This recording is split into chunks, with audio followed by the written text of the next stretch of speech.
especialista en finanzas de empresa y lo hemos contactado porque queremos hablar, entre otras cosas, de este tema de las criptomonedas, lo que está pasando en el mercado de las criptomonedas y varias de las repercusiones que está teniendo la baja sensible del precio de algunos de estos valores, que algunos las identifican como instrumentos de ahorro, pero resulta que son más bien instrumentos de quiebra, dice uno.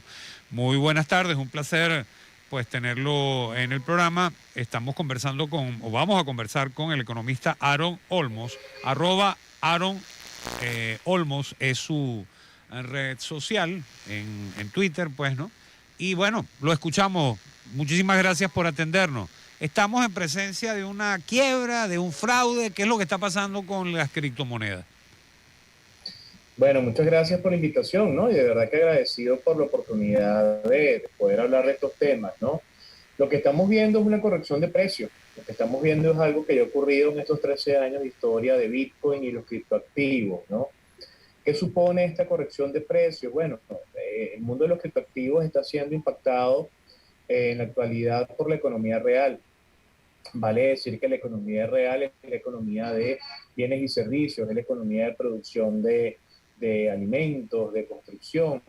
Y esta economía está siendo a su vez afectada por la situación de inflación que se ha generado en los últimos años a partir de las tomas de decisión del Fondo Monetario y Banco Mundial, recomendando a los bancos centrales de los países para elevar la demanda y el consumo producto de los 2 años de pandemia, bueno, unos paquetes de estímulos que supusieron una mayor circulación de dinero. Ese dinero excedentario, al no tener producción que la pudiese absorber, se ha convertido en inflación en la mayoría de los países. Entonces tenemos que Estados Unidos tiene una inflación acumulada casi del 10%, la zona euro del 8%, y los bancos centrales están reaccionando, moviendo sus tipos de interés, haciendo política monetaria, y como el mercado de los criptoactivos se refleja luego en dinero fiat, en dinero de Banco Central, esta situación de entorno económico global está haciendo que muchas personas que participan en el mercado de las cripto por especulación, bueno, estén liquidando sus posiciones en el corto y en el largo plazo, incrementando la oferta de Bitcoin, disminuyendo su precio. Entonces, no es que necesariamente estamos viendo una situación de estafa. Las personas que saben que el mundo de los criptoactivos existe deben entender antes de entrar en este mundo de los criptoactivos que es un mundo muy riesgoso, que no se puede invertir en él sin conocer. Y lo que sí está pasando con la caída de los precios es que todas aquellas personas y empresas o gobiernos, incluyendo aquí en El Salvador y la República Centroafricana, que asumieron Bitcoin como un legal tender, como una moneda de curso legal, pero en libros, a nivel de su contabilidad, si no venden esos criptoactivos, pero en libros, por los actuales momentos, tienen una pérdida registrada pues entre un 35 o 50% incluso, ¿no? De estos gobiernos vender estos criptoactivos muy por debajo del precio que los compraron, ahí sí efectivamente tendrían una pérdida patrimonial.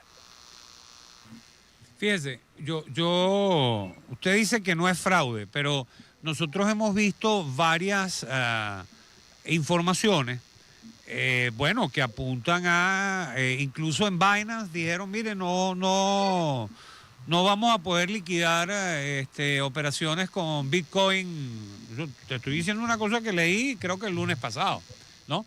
O sea, si esa plata no está respaldada, bueno, es verdad que hay especulación y si la gente cabalga con la especulación, algún día la burbuja va a reventar.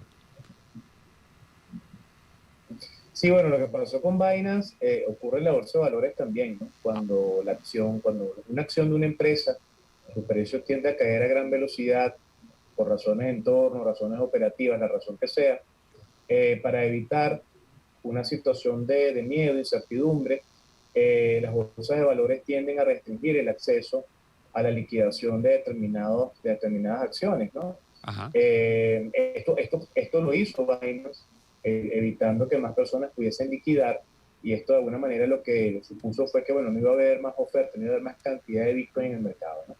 Fíjate, En estos días hemos visto cualquier cantidad de noticias, ajá. sin embargo, las personas que tratan de entender un poco el mecanismo que está detrás de esto. Muchas personas entraron en el mundo de los criptoactivos por una vía especulativa.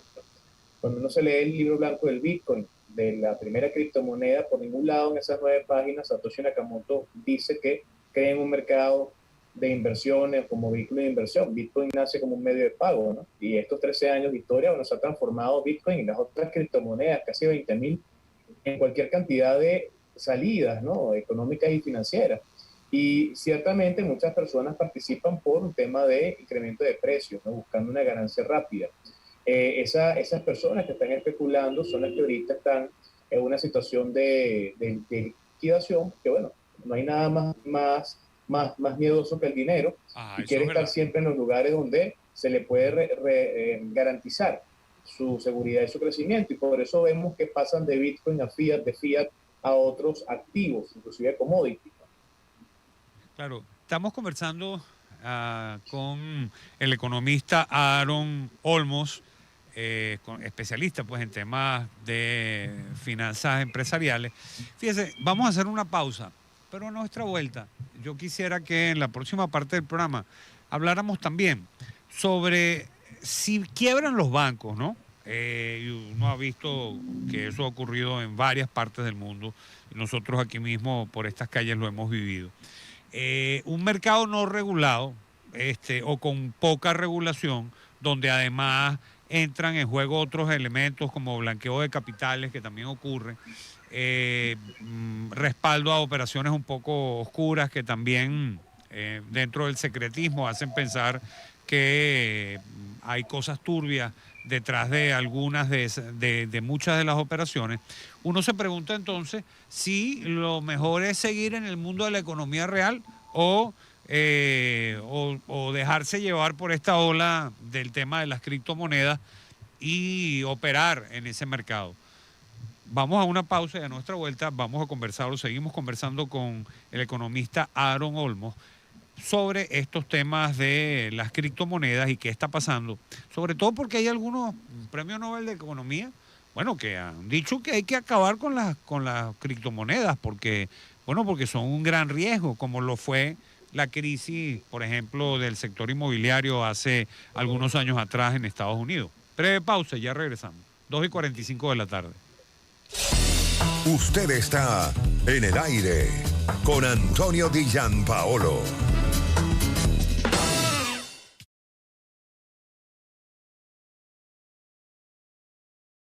Voy a dejar una pregunta sobre la materia de la regulación. Cada día se oyen más exigencias de que haya regulaciones en materia de las criptomonedas, porque, bueno, si quiebran los bancos, ¿no? Y nosotros lo vivimos incluso por estas calles, ¿no? Porque hay manejos oscuros, en fin, lo que tú quieras.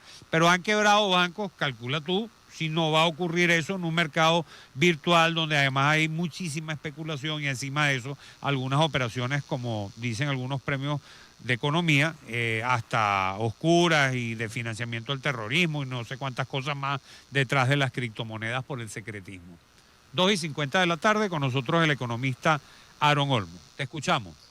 Sí, bueno, a nivel de los mercados regulados, recordemos que todos los países del mundo, bueno, hay una superintendencia, ¿no? De bancos o su equivalente. Hay una ley de bancos. Los bancos se sujetan, se someten a una cantidad de regulaciones, a ser supervisados, a ser revisados por los gobiernos de los países, bancos públicos y privados. Hay un banco central que emite una cantidad de normas, ¿no? Y efectivamente, con todas estas estructuras existen con fondos de garantías y depósitos como FOGADE, ¿no? Para nosotros, en el caso de una quiebra, se garantiza un porcentaje del total de los depósitos de las personas. Bueno, esos elementos no existen necesariamente en el mundo de los criptoactivos porque, como tú bien lo decías, son mercados no regulados. Son actividades que ocurren OTC, over the counter, como se dice por allí. Entonces, importante el hecho de hacer una salvedad, ¿no? Bitcoin, los criptoactivos tienen 13 años de historia apenas, ¿no? Y antes de Bitcoin ya el lavado de dinero, financiamiento de terrorismo, Eso existía, es proliferación de verdad. armas masivas ya existía, ¿no? Ajá. Es más, el secreto bancario, los paraísos fiscales, Andorra, Isla Libia, toda esta cantidad de espacios físicos geográficos que, bueno, que permiten que el dinero siga circulando de un punto para el otro. Y donde, bueno, hay mucho trabajo desde el punto de vista de las agencias de investigación para validar que dinero que viene de economía negra, o actos ilícitos o dolosos, bueno, no circulen por allí. Sin embargo, Se ha dicho mucho sobre el tema de los criptoactivos por el tema de la privacidad y la situación en la que las operaciones se realizan entre personas que no se conocen, ¿no? Lo cierto es que hay una empresa de análisis forense de nombre Chainalysis que hace un trabajo muy interesante y ellos pues han generado dos reportes anuales 2020-2021 y dan cuenta, bueno, que menos del 5% de las operaciones en cripto de todo el espectro que ellos han revisado para 154 países, menos del 5% tienen que ver con economía negra, ¿no? También hay un tema de Pero tú dices brecha el generacional. 5%, disculpa, el 5% de las operaciones, es decir, el número de operaciones o el 5% del dinero. Porque a lo mejor es El cinco el por número de ciento del operaciones es volumen, el chiquito, cinco por pero el ciento volumen del dinero es inmensamente mayor. no, el 5% de, el volumen de Ok. operaciones. Inclusive ellos hacen la comparación y básicamente se sigue haciendo más actividad de economía negra en el sistema financiero tradicional ¿Así? que en el mundo de los criptoactivos. Ah, caramba. ¿Y esto por qué? Bueno, hay una brecha generacional. O sea, si un negocio turbio que tiene años, digamos, contrabando de extracción entre un país A y un país B, y tienen los mecanismos financieros de toda la vida para hacer llegar el dinero de un punto A a un punto B sin mucho problema, sería raro que utilicen Binance o Tú dices, código QR para hacerse una transferencia en Bitcoin, ¿no? dice que Más Al allá Capone de no eso, usaría Bitcoin, dices tú. yo te diría, si Pedro Escobar, si Pablo Escobar estuviese Por vivo, quizás ejemplo. no estaría usando Bitcoin, Ya, ¿no? ya. Seguiría utilizando Mira, los mismos dólares y los colocaría en sus potes de plástico para comprarlos por ahí, ¿no? Lo cierto lamentablemente, es que, no, te escucho. ajá, Ajá, te escuchamos. lo Decía, cierto es que sí, efectivamente sí, hay una porción de operaciones que ha comenzado a ocurrir con temas de economía negra, de allí que algunos premios Nobel de Economía pues carguen contra el tema de los criptoactivos. Hay que recordar por lo menos Joseph Stiglitz, que fue cabeza ajá, director del Fondo Monetario Internacional en su momento, una frase de él de la década de los 90 que él esperaba ver que Internet ya para eso del 2005 ya hubiese desaparecido, ¿no? Con esto te quiero hacer ver que hasta premios Nobel de Economía con respecto a tecnología no necesariamente está muy claro en lo que están hablando, ¿no? ajá. Y esto es algo muy complejo porque es tecnología vinculada con dinero y con finanzas. Y la gran tendencia global, y de eso te puede hablar mucho Agustín Cárdenas, que es el presidente del Banco Internacional de Pagos, que es el banco central de los bancos centrales. Ya los bancos centrales tienen dentro de su mapa de ruta el desarrollo de sus propias versiones de criptoactivos, algo que se conoce como los CBDC, los Central Bank Digital Currency. Entonces, de alguna manera, la gran tendencia global es a la desaparición del dinero físico y es aquí donde el tema de los criptoactivos que llegó hace 13 años comenzó a impactar fuertemente la base de lo que son los sistemas financieros globales, inclusive los bancos centrales, porque han visto que hay algo interesante en las cadenas de bloques, no necesariamente tanto en el Bitcoin y las criptomonedas como vehículos de inversión o medios de pago. Ellos están creando sus propias versiones. Entonces, ciertamente hay mucho desconocimiento sobre este tema, no hay carreras universitarias todavía que nos gradúen licenciados en Bitcoin, en cripto o en blockchain. Ya en Venezuela hay una universidad que tiene aprobado por el CNU una carrera con una mención vinculada con criptoactivos.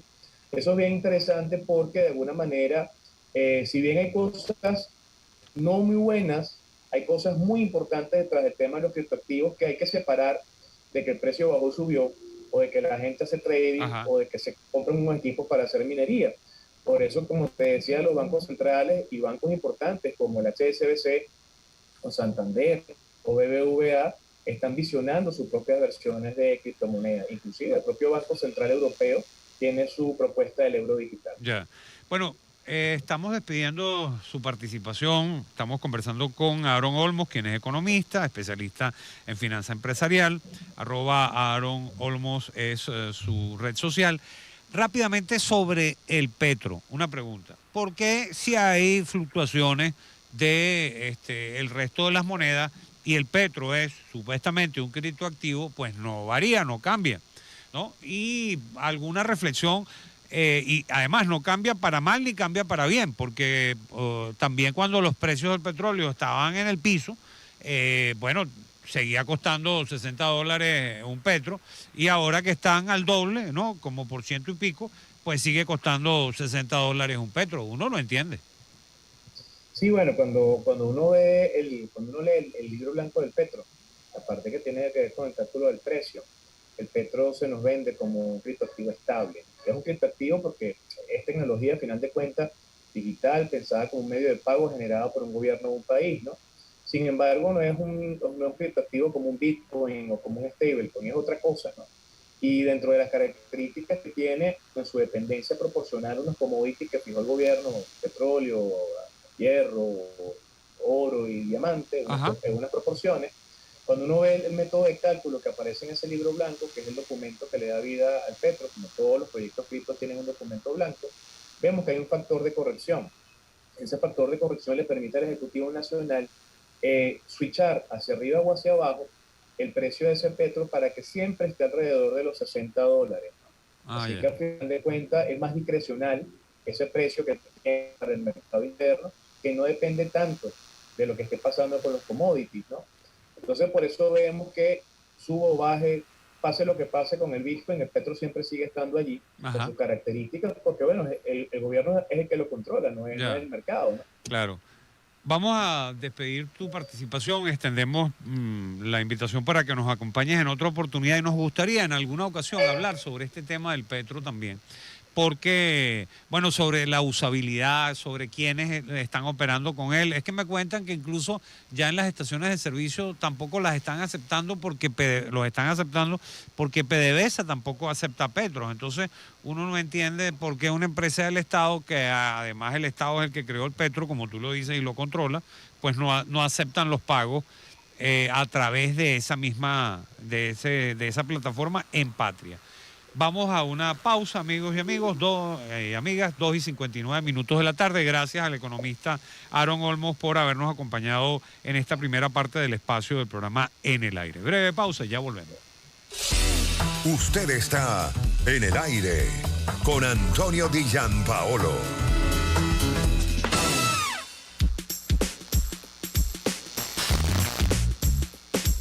Se cortó.